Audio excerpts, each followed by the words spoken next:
Andy Warhol, August 6, 1928 to February 22, 1987, was an American artist, film director, and producer who was a leading figure in the visual art movement known as pop art. His works explore the relationship between artistic expression, advertising, and celebrity culture that flourished by the 1960s, and span a variety of media, including painting, silkscreening, photography, film, and sculpture.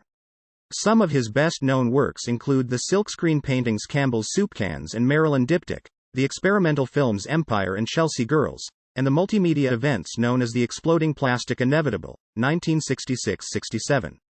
Born and raised in Pittsburgh, Warhol initially pursued a successful career as a commercial illustrator. After exhibiting his work in several galleries in the late 1950s, he began to receive recognition as an influential and controversial artist. His New York studio, The Factory, became a well-known gathering place that brought together distinguished intellectuals, drag queens, playwrights, Bohemian street people, Hollywood celebrities, and wealthy patrons. He promoted a collection of personalities known as Warhol Superstars, and is credited with inspiring the widely used expression, 15 minutes of fame. In the late 1960s he managed and produced the experimental rock band The Velvet Underground and founded Interview magazine. He authored numerous books, including The Philosophy of Andy Warhol and Popism, The Warhol 60s. He lived openly as a gay man before the gay liberation movement. In June 1968, he was almost killed by radical feminist Valerie Solanas, who shot him inside his studio. After gallbladder surgery, Warhol died of cardiac arrhythmia in February 1987 at the age of 58 in New York. Warhol has been the subject of numerous retrospective exhibitions, books, and feature and documentary films. The Andy Warhol Museum in his native city of Pittsburgh, which holds an extensive permanent collection of art and archives, is the largest museum in the United States dedicated to a single artist. Many of his creations are very collectible and highly valuable.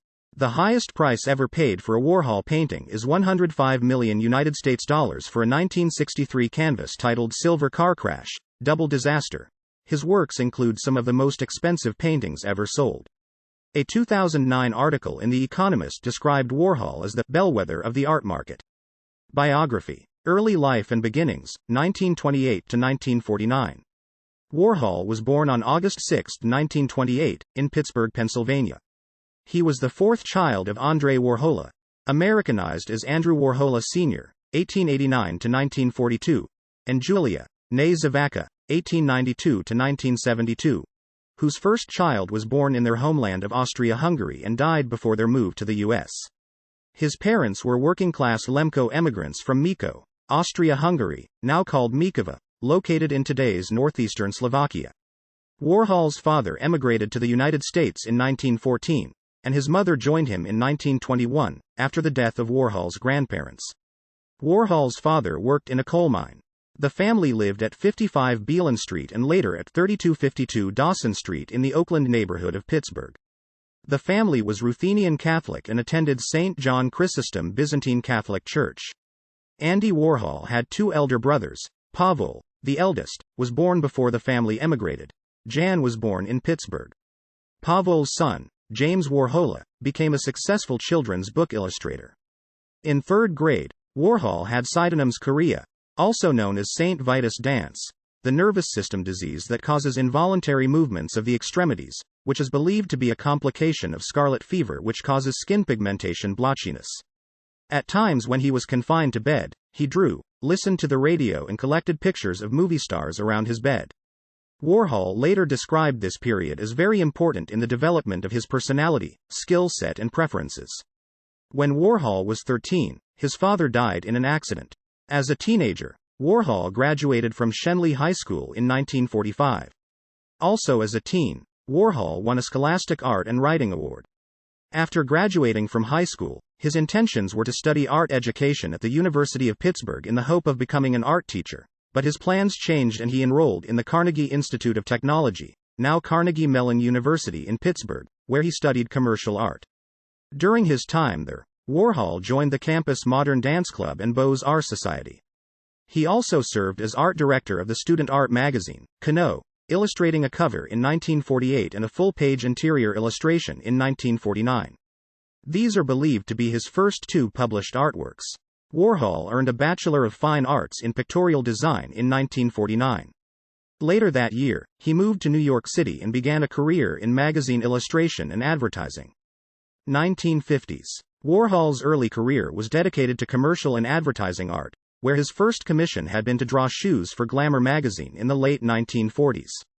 In the 1950s, Warhol worked as a designer for shoe manufacturer Israel Miller. American photographer John Coplands recalled that Warhol's whimsical, ink drawings of shoe advertisements figured in some of his earliest showings at the Bodley Gallery in New York. Warhol was an early adopter of the silkscreen printmaking process as a technique for making paintings. A young Warhol was taught silkscreen printmaking techniques by Max Arthur Cohn at his graphic arts business in Manhattan. While working in the shoe industry, Warhol developed his blotted line technique, applying ink to paper and then blotting the ink while still wet, which was akin to a printmaking process on the most rudimentary scale.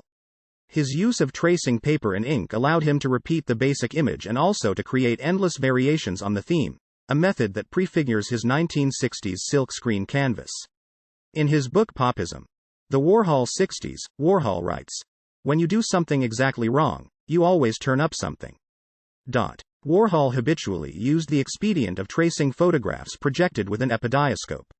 Using prints by Edward Wallowich, his first boyfriend, the photographs would undergo a subtle transformation during Warhol's often cursory tracing of contours and hatching of shadows. Warhol used Wallowich's photograph Young Man Smoking a Cigarette 1956, for a 1958 design for a book cover he submitted to Simon & Schuster for the Walter Ross pulp novel The Immortal, and later used others for his dollar bill series, and for Big Campbell's Soup Can with Can Opener, of 1962, which initiated Warhol's most sustained motif, the soup can. With the rapid expansion of the record industry, RCA Records hired Warhol, along with another freelance artist, Sid Maurer, to design album covers and promotional materials. 1960s. He began exhibiting his work during the 1950s. He held exhibitions at the Hugo Gallery in the Bodley Gallery in New York City. In California, his first West Coast Gallery exhibition was on July 9, 1962, in the Ferris Gallery of Los Angeles with Campbell's Soup Cans. The exhibition marked his West Coast debut of pop art. Andy Warhol's first New York solo pop art exhibition was hosted at Eleanor Ward's Stable Gallery in November 1962. The exhibit included the works Marilyn Diptych, 100 soup cans, 100 Coke bottles, and $100 bills. At the exhibit, Warhol met poet John Giorno, who would star in Warhol's first film, Sleep, in 1964. It was during the 1960s that Warhol began to make paintings of iconic American objects such as dollar bills, mushroom clouds, electric chairs, Campbell's soup cans, Coca-Cola bottles, celebrities such as Marilyn Monroe, Elvis Presley, Marlon Brando, Troy Donahue, Muhammad Ali, and Elizabeth Taylor, as well as newspaper headlines or photographs of police dogs attacking African American protesters during the Birmingham campaign in the civil rights movement. During these years, he founded his studio, The Factory, and gathered about him a wide range of artists, writers, musicians, and underground celebrities. His work became popular and controversial. In December 1962, New York City's Museum of Modern Art hosted a symposium on pop art, during which artists such as Warhol were attacked for capitulating to consumerism. Critics were appalled by Warhol's open acceptance of market culture, which set the tone for his reception. Warhol had his second exhibition at the Stable Gallery in the spring of 1964, which featured sculptures of commercial boxes stacked and scattered throughout the space to resemble a warehouse. For the exhibition, Warhol custom-ordered wooden boxes and silkscreened graphics onto them. The sculptures, Brillo box, Del Monte peach box, Heinz tomato ketchup box, Kellogg's cornflakes box, Campbell's tomato juice box, and Mott's apple juice box, sold for $200 to $400 depending on the size of the box. A pivotal event was the American Supermarket exhibition at Paul Bianchini's Upper East Side Gallery in the fall of 1964. The show was presented as a typical small supermarket environment, except that everything in it, from the produce, canned goods, meat, posters on the wall, etc., was created by prominent pop artists of the time. Among them were sculptor Claes Oldenburg, Mary Inman, and Bob Watts. Warhol designed a $12 paper shopping bag, plain white with a red Campbell's soup can. His painting of a can of a Campbell soup cost $1,500, while each autographed can sold for $18, $6.50 each. The exhibit was one of the first mass events that directly confronted the general public with both pop art and the perennial question of what art is. As an advertisement illustrator in the 1950s, Warhol used assistants to increase his productivity. Collaboration would remain a defining and controversial aspect of his working methods throughout his career. This was particularly true in the 1960s. One of the most important collaborators during this period was Gerard Malanga. Malanga assisted the artist with the production of silkscreens, films, sculpture, and other works at the factory, Warhol's aluminum foil and silver paint-lined studio on 47th Street, later moved to Broadway. Other members of Warhol's factory crowd included Freddie Herco, Ondine, Ronald Tavel, Mary Woronov, Billy Name, and Brigid Berlin, from whom he apparently got the idea to tape record his phone conversations.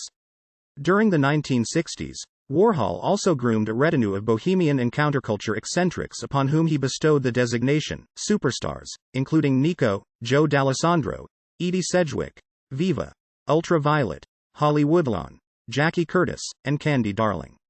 These people all participated in the factory films, and some, like Berlin, remained friends with Warhol until his death. Important figures in the New York underground art, cinema world, such as writer John Giorno and filmmaker Jack Smith, also appear in Warhol films, many premiering at the new Andy Warhol Garrick Theatre and 55th Street Playhouse of the 1960s, revealing Warhol's connections to a diverse range of artistic scenes during this time. Less well known was his support and collaboration with several teenagers during this era, who would achieve prominence later in life, including writer David Dalton, photographer Stephen Shore, and artist Bibb Hansen, mother of pop musician Beck. Attempted murder. 1968. On June 3, 1968, radical feminist writer Valerie Solanas shot Warhol and Mario Amaya, art critic and curator, at Warhol's studio, The Factory. Before the shooting, Solanas had been a marginal figure in the factory scene. She authored in 1967 The Scum Manifesto, a separatist feminist tract that advocated the elimination of men, and appeared in the 1968 Warhol film I, A Man. Earlier on the day of the attack, Solanas had been turned away from the factory after asking for the return of a script she had given to Warhol. The script had apparently been misplaced. Amaya received only minor injuries and was released from the hospital later the same day. Warhol was seriously wounded by the attack and barely survived. He suffered physical effects for the rest of his life, including being required to wear a surgical corset. The shooting had a profound effect on Warhol's life and art. Solanas was arrested the day after the assault, after turning herself in to police. By way of explanation, she said that Warhol had too much control over my life. She was subsequently diagnosed with paranoid schizophrenia and eventually sentenced to 3 years under the control of the Department of Corrections. After the shooting, the factory scene heavily increased its security, and for many the factory 60s ended. The superstars from the old factory days didn't come around to the new factory much. 1970s.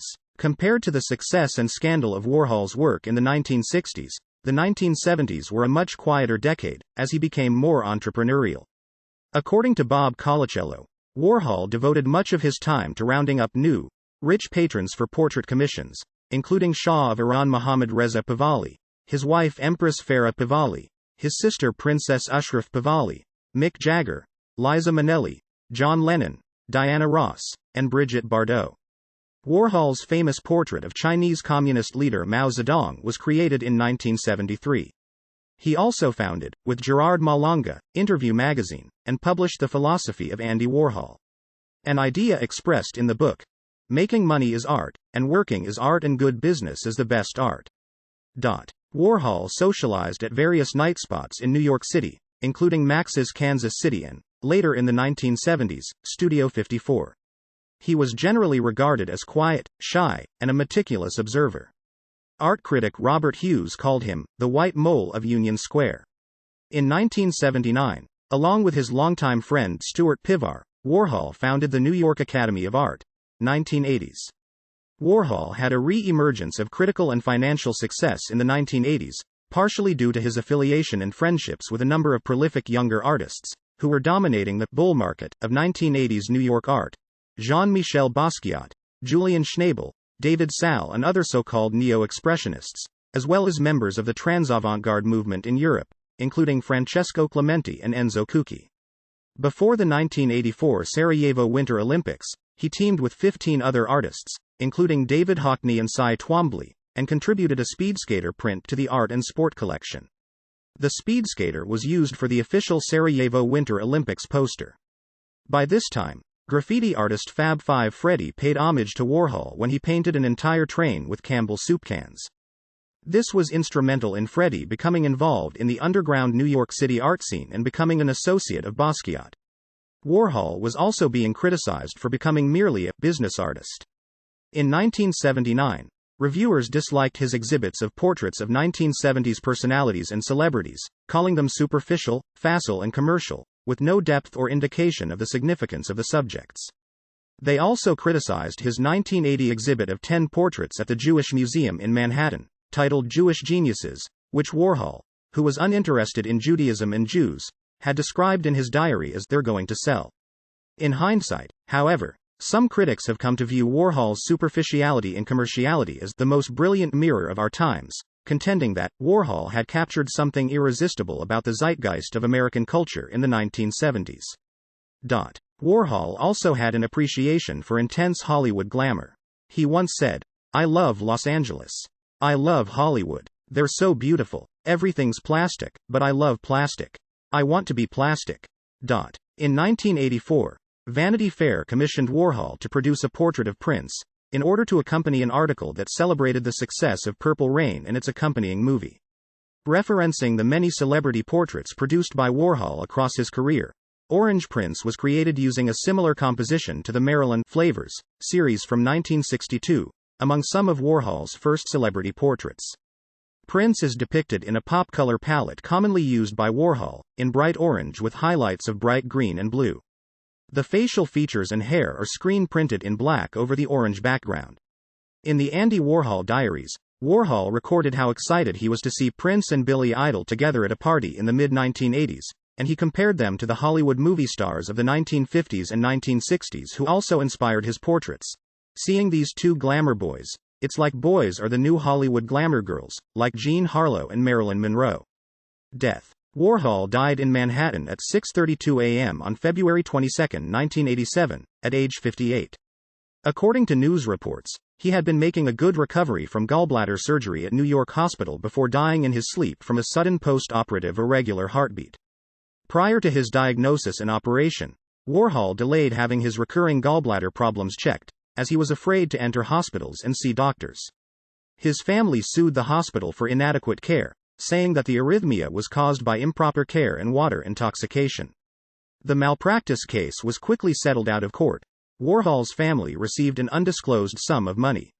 Shortly before Warhol's death, doctors expected Warhol to survive the surgery, though a re-evaluation of the case about 30 years after his death showed many indications that Warhol's surgery was in fact riskier than originally thought.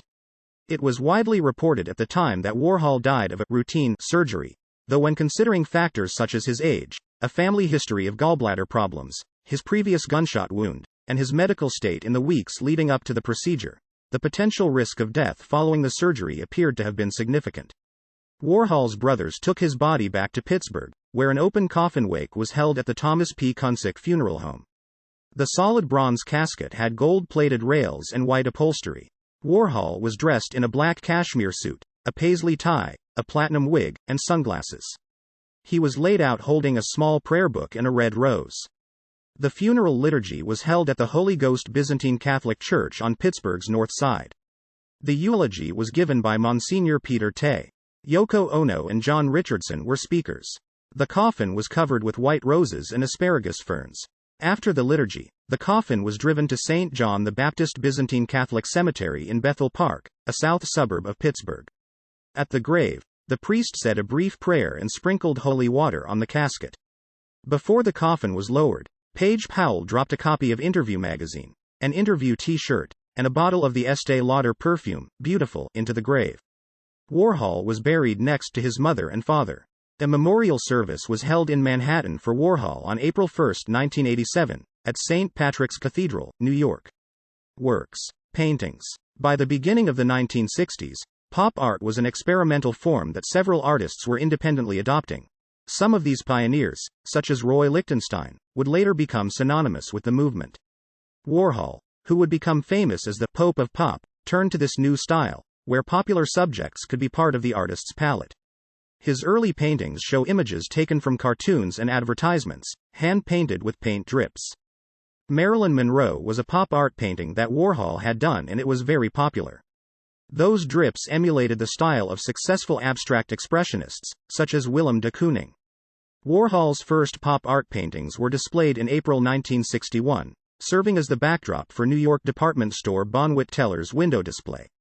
This was the same stage his pop art contemporaries Jasper Johns, James Rosenquist and Robert Rauschenberg had also once graced. It was the gallerist Muriel Leteau who came up with the ideas for both the soup cans and Warhol's dollar paintings. On November 23, 1961, Warhol wrote Leteau a check for $50 which, according to the 2009 Warhol biography, Pop, The Genius of Warhol, was payment for coming up with the idea of the soup cans as subject matter. For his first major exhibition, Warhol painted his famous cans of Campbell's soup, which he claimed to have had for lunch for most of his life. A 1964 large Campbell's soup can was sold in a 2007 Sotheby's auction to a South American collector for £5.1 million, $7.4 million. He loved celebrities, so he painted them as well. From these beginnings he developed his later style and subjects. Instead of working on a signature subject matter, as he started out to do, he worked more and more on a signature style, slowly eliminating the handmade from the artistic process. Warhol frequently used silkscreening. His later drawings were traced from slide projections. At the height of his fame as a painter, Warhol had several assistants who produced his silkscreen multiples, following his directions to make different versions and variations. In 1979, Warhol was commissioned by BMW to paint a Group 4 race version of the then elite supercar, BMW M1 for the fourth installment in the BMW Art Car project. It was reported at the time that, unlike the three artists before him, Warhol opted to paint directly onto the automobile himself instead of letting technicians transfer his scale model design to the car. It was indicated that Warhol spent only a total of 23 minutes to paint the entire car. Warhol produced both comic and serious works. His subject could be a soup can or an electric chair. Warhol used the same techniques, silkscreens, reproduced serially, and often painted with bright colors, whether he painted celebrities, everyday objects, or images of suicide, car crashes, and disasters, as in the 1962-63 Death and Disaster series. The Death and Disaster paintings included Red Car Crash, Purple Jumping Man, and Orange Disaster. One of these paintings, the Diptych Silver Car Crash, became the highest-priced work of his when it sold at Sotheby's Contemporary Art Auction on Wednesday, November 13, 2013, for $105.4 million. Some of Warhol's work, as well as his own personality, has been described as being Keatonesque. Warhol has been described as playing dumb to the media. He sometimes refused to explain his work. He has suggested that all one needs to know about his work is already there, on the surface. His Rorschach inkblots are intended as pop comments on art and what art could be. His cow wallpaper, literally, wallpaper with a cow motif, and his oxidation paintings, canvases prepared with copper paint that was then oxidized with urine, are also noteworthy in this context. Equally noteworthy is the way these works, and their means of production, mirrored the atmosphere at Andy's New York factory. Warhol's first portrait of Basquiat is a black photo silkscreen over an oxidized copper piss painting. After many years of silkscreen, oxidation, photography, etc., Warhol returned to painting with a brush in hand in a series of more than 50 large collaborative works done with Jean-Michel Basquiat between 1984 and 1986. Despite negative criticism when these were first shown, Warhol called some of them masterpieces, and they were influential for his later work. Andy Warhol was commissioned in 1984 by collector and gallerist Alexander Iolas to produce work based on Leonardo da Vinci's The Last Supper for an exhibition at the old refectory of the Palazzo della Stella in Milan, opposite from the Santa Maria delle Grazie where Leonardo da Vinci's mural can be seen. Warhol exceeded the demands of the commission and produced nearly 100 variations on the theme, mostly silkscreens and paintings, and among them a collaborative sculpture with Basquiat, The 10 Punching Bags, Last Supper.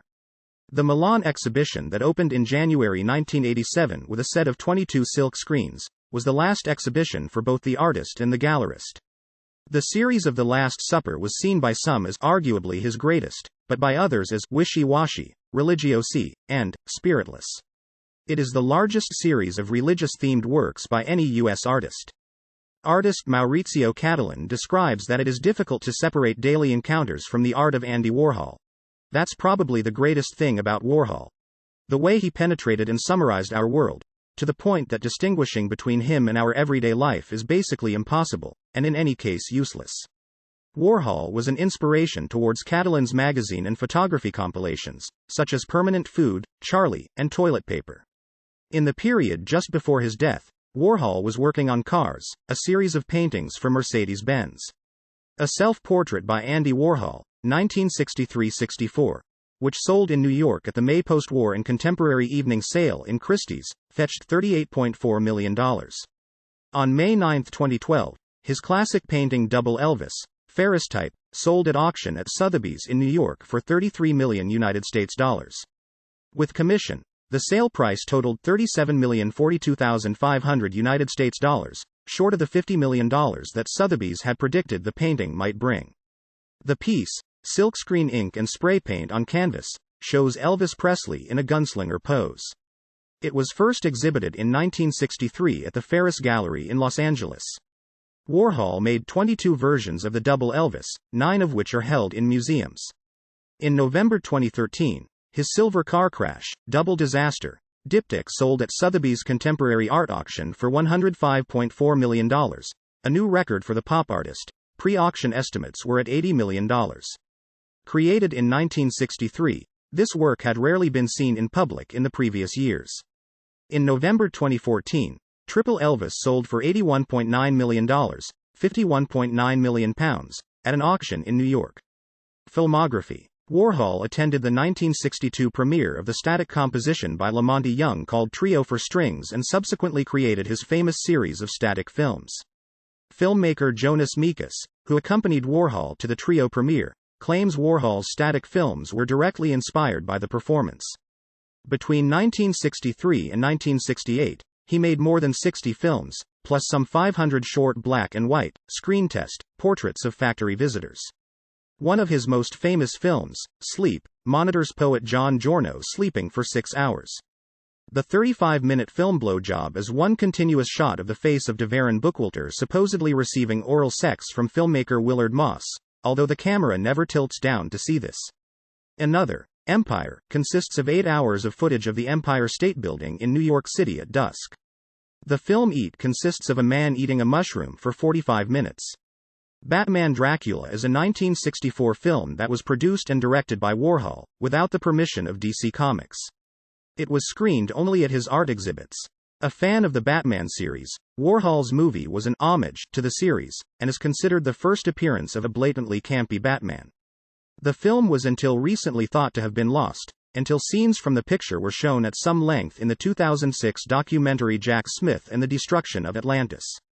Warhol's 1965 film Vinyl is an adaptation of Anthony Burgess' popular dystopian novel A Clockwork Orange. Others record improvised encounters between factory regulars such as Brigid Berlin, Viva, Edie Sedgwick, Candy Darling, Holly Woodlawn, Ondine, Nico, and Jackie Curtis. Legendary underground artist Jack Smith appears in the film camp. His most popular and critically successful film was Chelsea Girls. The film was highly innovative in that it consisted of 2 16mm films being projected simultaneously, with 2 different stories being shown in tandem. From the projection booth, the sound would be raised for one film to elucidate that story, while it was lowered for the other. The multiplication of images evoked Warhol's seminal silk screen works of the early 1960s. Warhol was a fan of filmmaker Radley Metzger's film work and commented that Metzger's film, The Licorice Quartet, was an outrageously kinky masterpiece. Blue Movie. A film in which Warhol superstar Viva makes love in bed with Lewis Walden, another Warhol superstar, was Warhol's last film as director. The film, a seminal film in the golden age of porn, was, at the time, controversial for its frank approach to a sexual encounter. Blue Movie was publicly screened in New York City in 2005, for the first time in more than 30 years. In the wake of the 1968 shooting, a reclusive Warhol relinquished his personal involvement in filmmaking. His acolyte and assistant director, Paul Morrissey, took over the film-making chores for the Factory Collective, steering Warhol-branded cinema towards more mainstream, narrative-based, B-movie exploitation fare with flesh, trash, and heat. All of these films, including the later Andy Warhol's Dracula and Andy Warhol's Frankenstein, were far more mainstream than anything Warhol as a director had attempted. These latter, Warhol, films starred Joe Dallesandro, more of a Morrissey star than a true Warhol superstar. In the early 1970s, most of the films directed by Warhol were pulled out of circulation by Warhol and the people around him who ran his business. After Warhol's death, the films were slowly restored by the Whitney Museum and are occasionally projected at museums and film festivals. Few of the Warhol-directed films are available on video or DVD. Music. In the mid-1960s, Warhol adopted the band The Velvet Underground, making them a crucial element of the exploding plastic inevitable multimedia performance art show. Warhol, with Paul Morrissey, acted as the band's manager, introducing them to Nico, who would perform with the band at Warhol's request. While managing the Velvet Underground, Andy would have them dressed in all black to perform in front of movies that he was also presenting. In 1966 he produced their first album The Velvet Underground and Nico, as well as providing its album art. His actual participation in the album's production amounted to simply paying for the studio time. After the band's first album, Warhol and bandleader Lou Reed started to disagree more about the direction the band should take, and their artistic friendship ended. In 1989, after Warhol's death, Reed and John Cale reunited for the first time since 1972 to write, perform, record and release the concept album Songs for Drella, a tribute to Warhol. In October 2019, an audio tape of publicly unknown music by Reed, based on Warhol's 1975 book, The Philosophy of Andy Warhol, From A to B and Back Again, was reported to have been discovered in an archive at the Andy Warhol Museum in Pittsburgh. Warhol designed many album covers for various artists, starting with the photographic cover of John Wolowicz's debut album, This Is John Wolowicz. He designed the cover art for the Rolling Stones albums Sticky Fingers and Love You Live, and the John Cale albums The Academy in Peril and Ani Soir in 1981. One of Warhol's last works was a portrait of Aretha Franklin for the cover of her 1986 gold album Aretha, which was done in the style of the Reigning Queens series he had completed the year before. Warhol strongly influenced the new wave, punk rock band Devo, as well as David Bowie. Bowie recorded a song called Andy Warhol for his 1971 album Hunky Dory. Lou Reed wrote the song Andy's Chest about Valerie Solanas, the woman who shot Warhol, in 1968. He recorded it with the Velvet Underground, and this version was released on the Vu album in 1985. Bowie would later play Warhol in the 1996 movie, Basquiat. The band Triumph also wrote a song about Andy Warhol, Stranger in a Strange Land, off their 1984 album Thunder 7. Books and print. Beginning in the early 1950s, Warhol produced several unbound portfolios of his work. The first of several bound self-published books by Warhol was 25 Cats Named Sam and One Blue Pussy, printed in 1954 by Seymour Berlin on Arches brand watermarked paper using his blotted line technique for the lithographs. The original edition was limited to 190 numbered, hand-colored copies, using Dr. Martin's inkwashes. Most of these were given by Warhol as gifts to clients and friends. Copy number 4, inscribed Jerry on the front cover and given to Geraldine Stutz, was used for a facsimile printing in 1987, and the original was auctioned in May 2006 for $35,000 by Doyle, New York. Warhol's book À la recherche du chou perdu marked his transition from commercial to gallery artist. The title is a play on words by Warhol on the title of French author Marcel Proust's À la recherche du temps perdu. Warhol created the fashion magazine Interview that is still published today. The loopy title script on the cover is thought to be either his own handwriting or that of his mother, Julia Warhola, who would often do text work for his early commercial pieces. Other media. Although Andy Warhol is most known for his paintings and films, he authored works in many different media. Producer and product. He founded the gossip magazine Interview, a stage for celebrities he endorsed, and a business staffed by his friends. He collaborated with others on all of his books, some of which were written with Pat Hackett. He adopted the young painter Jean-Michel Basquiat, and the band The Velvet Underground, presenting them to the public as his latest interest, and collaborating with them. One might even say that he produced people, as in the Warholian Superstar and the Warholian Portrait. He endorsed products, appeared in commercials, and made frequent celebrity guest appearances on television shows and in films. He appeared in everything from Love Boat to Saturday Night Live and the Richard Pryor movie Dynamite Chicken. In this respect, Warhol was a fan of art business and business art. He, in fact, wrote about his interest in thinking about art as business in the Philosophy of Andy Warhol from A to B and back again. Personal life. Sexuality. Warhol was homosexual. In 1980, he told an interviewer that he was still a virgin. Biographer Bob Colacello, who was present at the interview, felt it was probably true and that what little sex he had was probably a mixture of voyeurism and masturbation, to use Andy's word abstract. Warhol's assertion of virginity would seem to be contradicted by his hospital treatment in 1960 for condylomata, a sexually transmitted disease. It has also been contradicted by his lovers, including Warhol muse Billy Boy, who has said they had sex to orgasm.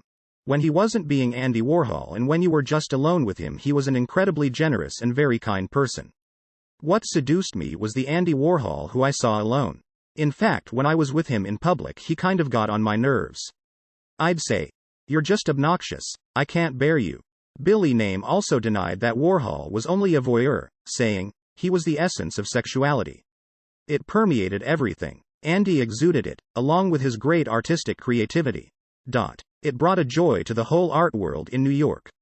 But his personality was so vulnerable that it became a defense to put up the blank front. Warhol's lovers included John Giorno, Billy Name, Charles Leesenby, and John Gould. His boyfriend of 12 years was Jed Johnson, whom he met in 1968, and who later achieved fame as an interior designer. The fact that Warhol's homosexuality influenced his work and shaped his relationship to the art world is a major subject of scholarship on the artist and is an issue that Warhol himself addressed in interviews, in conversation with his contemporaries, and in his publications, e.g., Popism.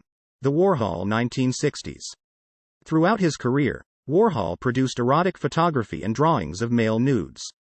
Many of his most famous works, portraits of Liza Minnelli, Judy Garland, and Elizabeth Taylor, and films such as Blow Job, My Hustler and Lonesome Cowboys, draw from gay underground culture or openly explore the complexity of sexuality and desire. As has been addressed by a range of scholars, many of his films premiered in gay porn theaters, including the new Andy Warhol Garrick Theater and 55th Street Playhouse, in the late 1960s.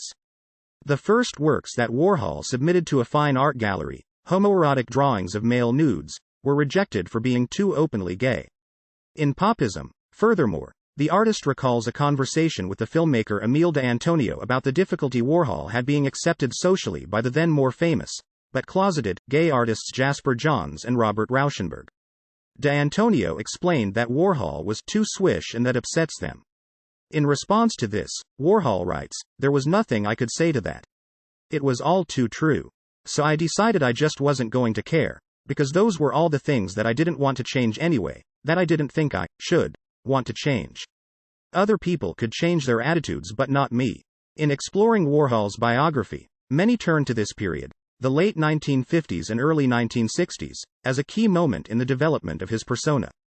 Some have suggested that his frequent refusal to comment on his work, to speak about himself, confining himself in interviews to responses like, no, and, yes, and often allowing others to speak for him, and even the evolution of his pop style, can be traced to the years when Warhol was first dismissed by the inner circles of the New York art world. Religious beliefs. Warhol was a practicing Ruthenian Catholic.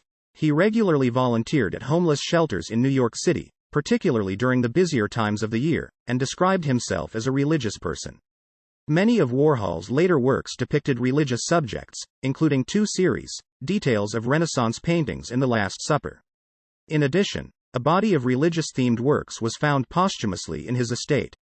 During his life, Warhol regularly attended liturgy, and the priest at Warhol's church, St. Vincent Ferrer, said that the artist went there almost daily, although he was not observed taking communion or going to confession and sat or knelt in the pews at the back. The priest thought he was afraid of being recognized. Warhol said he was self-conscious about being seen in a Roman Rite church crossing himself, in the Orthodox way, right to left instead of the reverse. His art is noticeably influenced by the Eastern Christian tradition, which was so evident in his places of worship. Warhol's brother has described the artist as really religious, but he didn't want people to know about that because it was private. Despite the private nature of his faith, in Warhol's eulogy John Richardson depicted it as devout. To my certain knowledge, he was responsible for at least one conversion. He took considerable pride in financing his nephew's studies for the priesthood. Collections. Warhol was an avid collector. His friends referred to his numerous collections, which filled not only his 4-story townhouse, but also a nearby storage unit, as Andy's stuff. The true extent of his collections was not discovered until after his death, when the Andy Warhol Museum in Pittsburgh took in 641 boxes of his stuff. Warhol's collections included a Coca-Cola memorabilia sign, and 19th-century paintings along with airplane menus, unpaid invoices, pizza dough, pornographic pulp novels, newspapers, stamps, supermarket flyers, and cookie jars, among other eccentricities. It also included significant works of art, such as George Bellows's Miss Bentham. One of his main collections was his wigs. Warhol owned more than 40 and felt very protective of his hairpieces, which were sewn by a New York wig maker from hair imported from Italy. In 1985, a girl snatched Warhol's wig off his head. It was later discovered in Warhol's diary entry for that day that he wrote, "I don't know what held me back from pushing her over the balcony." In 1960, he had bought a drawing of a light bulb by Jasper Johns. Another item found in Warhol's boxes at the museum in Pittsburgh was a mummified human foot from ancient Egypt. The curator of anthropology at Carnegie Museum of Natural History felt that Warhol most likely found it at a flea market. Collectors. Among Warhol's early collectors and influential supporters were Emily and Burton Tremaine. Among the over 15 artworks purchased, Marilyn Diptych, now at Tate Modern, London, and A Boy for Meg, now at the National Gallery of Art in Washington, D.C., were purchased directly out of Warhol's studio in 1962. One Christmas, Warhol left a small head of Marilyn Monroe by the Tremaines' door at their New York apartment in gratitude for their support and encouragement. Foundation. Warhol's will dictated that his entire estate, with the exception of a few modest legacies to family members, would go to create a foundation dedicated to the advancement of the visual arts. Warhol had so many possessions that it took Sotheby's 9 days to auction his estate after his death. The auction grossed more than $20 million. In 1987, in accordance with Warhol's will, the Andy Warhol Foundation for the Visual Arts began. The foundation serves as the estate of Andy Warhol, but also has a mission to foster innovative artistic expression in the creative process, and is focused primarily on supporting work of a challenging and often experimental nature. The Artists' Rights Society is the U.S. copyright representative for the Andy Warhol Foundation for the Visual Arts for all Warhol works with the exception of Warhol film stills. The U.S. copyright representative for Warhol film stills is the Warhol Museum in Pittsburgh. Additionally, the Andy Warhol Foundation for the Visual Arts has agreements in place for its image archive. All digital images of Warhol are exclusively managed by Corbis, while all transparency images of Warhol are managed by Art Resource. The Andy Warhol Foundation released its 20th anniversary annual report as a 3-volume set in 2007, Volume I, 1987 to 2007, Volume 2, Grants and Exhibitions, and Volume 3, Legacy Program. The foundation is in the process of compiling its catalogue raisonné of paintings and sculpture in volumes covering blocks of years of the artist's career. Volumes IV and V were released in 2019. The subsequent volumes are still in the process of being compiled. The foundation remains one of the largest grant-giving organizations for the visual arts in the U.S. Many of Warhol's works and possessions are on display at the Andy Warhol Museum in Pittsburgh.